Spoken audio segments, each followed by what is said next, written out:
अस्सलामुअलैकुम। आज आपके साथ मैं मंगोचियों की रेसिपी शेयर करूंगी।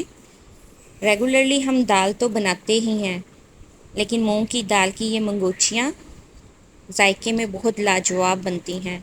आप इस रेसिपी को ज़रूर ट्राई करें। 1 कप दाल को अच्छी तरह धोने के बाद 2 से 3 घंटे के लिए भिगो देंगे। यहाँ पे एक कढ़ाई में मैंने हाफ कप के करीब ऑयल लिया और उसमें 1 टेबल स्पून लहसुन अदरक की पेस्ट शामिल करेंगे और उसे इतना पकाएंगे कि इसकी स्मेल ख़त्म हो जाए और इसका कलर गोल्डन ब्राउन हो जाए। 2 मीडियम साइज़ के प्याज लेंगे और उनकी फ़ाइन सी पेस्ट बना लेंगे, जो कि 1 कप के करीब बनती है। वो शामिल करेंगे, उसे पकने के लिए रख देंगे ताकि प्याज का कच्चापन ख़त्म हो जाए। तब तक हम मसाले तैयार कर लेते हैं। यहाँ पे हाफ़ कप दही लिया, उसमें 1 टीस्पून नमक, 1 टीस्पून सुरख मिर्च, 1 टीस्पून धनिया पाउडर, 1 टीस्पून ज़ीरा पाउडर, 1 टीस्पून गरम मसाला पाउडर और हाफ़ टी स्पून दादर मिर्च शामिल करेंगे और उसे अच्छे से मिक्स कर लेंगे।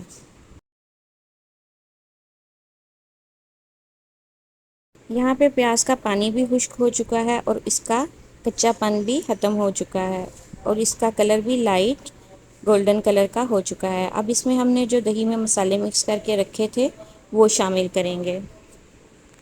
हम इसे मीडियम टू लो फ्लेम पे तब तक पकाएंगे जब तक दही का पानी खुश्क ना हो जाए और ऑयल सेपरेट ना हो जाए। तब तक हम दाल जो हमने भिगो के रखी थी उसकी पेस्ट बना लेते हैं। दाल को जार में डाल के 2 से 3 टेबलस्पून पानी शामिल करेंगे और एक दरदरा सा पेस्ट तैयार कर लेंगे। यहाँ पे हमें इस कंसिस्टेंसी का चाहिए।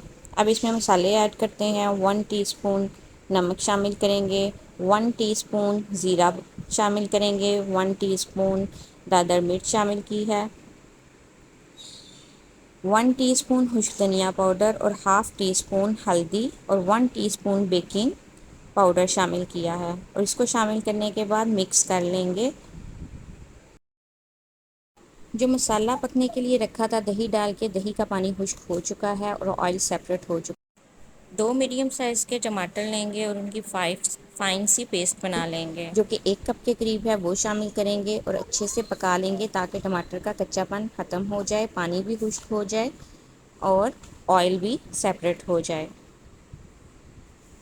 ऑयल मैंने पहले ही गर्म होने के लिए रख दिया था। जब ऑयल अच्छे से गर्म हो जाएगा तो फिर इसे स्पून की मदद से शामिल करेंगे। आप देख रहे हैं जैसे ही शामिल करते हैं तो ये फूल के ऊपर आ जाते हैं। आप साइज़ अपनी मर्ज़ी से छोटा या बड़ा कर सकते हैं। जैसे पकोड़े फ्राई किए जाते हैं वैसे ही हम इसको फ्राई करेंगे। जब एक साइड अच्छे से पक जाएगी फिर हम इसकी साइड चेंज करेंगे। ये बहुत ही फ्लफ़ी और मज़े के बनकर तैयार होते हैं। आप इसे स्नैक्स के तौर पे भी सर्व कर सकते हैं। जब ये लाइट गोल्डन कलर के हो जाएंगे तो फिर हम इसे निकाल लेंगे और इसी तरह तमाम मंगोचियाँ तैयार कर लेंगे और उन्हें ठंडा कर लेंगे।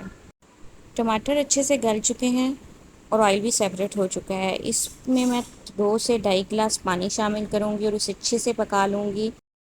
लो फ्लेम पे 15 मिनट के लिए कवर करके रख दिया था। यहाँ पे ऑयल सेपरेट हो चुका है और ग्रेवी भी बहुत अच्छे से पक चुकी है। इसमें हम मंगोचियों को शामिल करेंगे।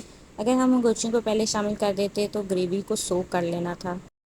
जब सर्व करना हो मंगोचियाँ तभी शामिल करें, क्योंकि मंगोचियाँ थोड़ी देर बाद ग्रेवी को सोक कर लेती हैं। हमारी मज़ेदार मंगोचियाँ तैयार हैं। ये बहुत ही मज़े की और लाजवाब बनकर तैयार होती हैं। आप इस रेसिपी को ज़रूर ट्राई करें। लास्ट पे कसूरी मेथी शामिल करेंगे और दम वाली आंच पे 5 मिनट के लिए कवर कर देंगे। हमारी मज़ेदार मंगोचियाँ तैयार हैं। अगर आपको मेरी रेसिपीज़ अच्छी लगें तो मेरे चैनल को सब्सक्राइब करें और अपने फ्रेंड और फैमिली के साथ शेयर करें। अगर आप ये रेसिपी ट्राई करें तो कमेंट में मुझे ज़रूर बताइएगा कि आपको ये रेसिपी कैसी लगी।